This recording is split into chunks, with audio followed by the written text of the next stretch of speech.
1 लाख लोकांना आज अण्णासाहेब पाटील याचा लाभ मिळाला आहे साताऱ्यात आला, काय सांगायला? मला अतिशय आनंद आहे की अण्णासाहेब पाटील आर्थिक विकास महामंडळ हे आपण पुनरुज्जीवित केलं आणि नरेंद्र पाटीलजींना त्याची जबाबदारी सोपवल्यानंतर त्यांनी अतिशय प्रामाणिकपणे गावोगावी फिरून मराठा समाजातल्या तरुणांना उद्योजक केलं।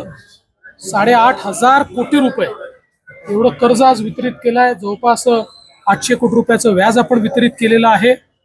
आणि आमचे शिवेंद्रराजे भोसले यांनी मला निमंत्रण दिलं होतं की याचा जो 1 लाख जे आपले उद्योजक झाले त्याचा कार्यक्रम हा तुम्ही सातारला घेतला पाहिजे, कारण सातारा ही स्वराज्याची राजधानी तर आहेच आणि त्यासोबत स्वर्गीय अण्णासाहेब पाटलांची देखील जन्मभूमी आहे, त्यामुळे हा कार्यक्रम या ठिकाणी घ्यावा। तो कार्यक्रम आज झालाय आणि आपण देखील त्या ठिकाणी उपस्थित होता। ज्या लोकांचा आम्ही सत्कार केला अतिशय सामान्य घरचे तरुण किंवा तरुणी, पण त्यांनी या महामंडळाचा उपयोग करून स्वतःचं जीवन बदलवलेलं आहे। आता दुसरा टप्पा हा 5 लाखाचा आपल्याला पार पाडायचा आहे असा आम्ही संकल्प केला। साहेब आज कृषी उत्पन्न बाजार समितीचं भूमिपूजन केलं, काय भावना?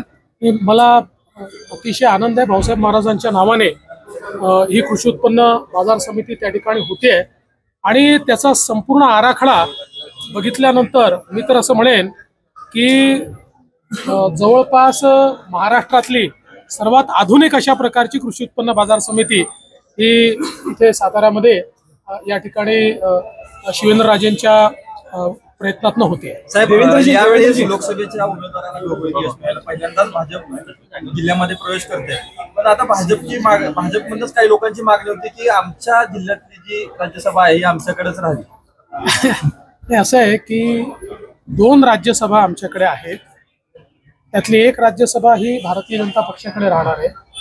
एक आम्ही त्यावेळी अजितदादांना कबूल केली होती, त्यामुळे ती त्यांच्याकडे जाऊ शकते किंवा जाणार आहे।